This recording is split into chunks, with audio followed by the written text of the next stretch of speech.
ছেলেরা শোনো বাপ, এটা তোমাকে কামে লাগবো বাপ, আমি বন্ধুর কথা ফেলে দিও না, অনুরোধ করছি বাপ।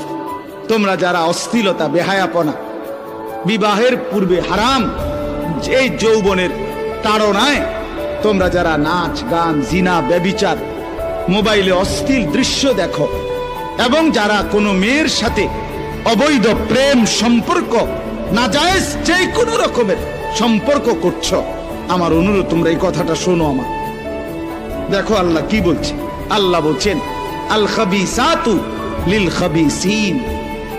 আল্লাহ বলে চরিত্রহীন খবিশ যেই পুরুষ, আল্লাহ বলেন আমি আল্লাহ বলছি, তুই মনে রাখিস বন্ধু, এ কথাটা মনে রাখো।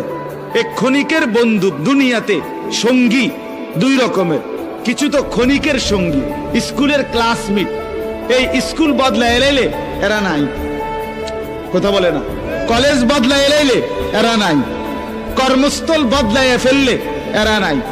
কিন্তু স্ত্রী দুনিয়ার মধ্যে একজন সঙ্গী, এই সঙ্গী কিন্তু দীর্ঘমেয়াদী দুনিয়াতে, ঠিক কি না বলেন?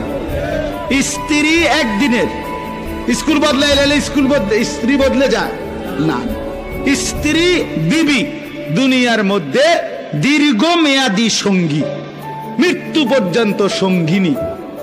আর স্ত্রী শুধু স্ত্রী না, স্ত্রী আমার বংশ, আগামী দিনের প্রজন্ম, আমার সন্তান, আমার সামনের আগত জেনারেশন, এর দ্বারা আমার আগামী দিনের পরিচয়। তাহলে এটা কি একটা গুরুত্বপূর্ণ বিষয় কিনা?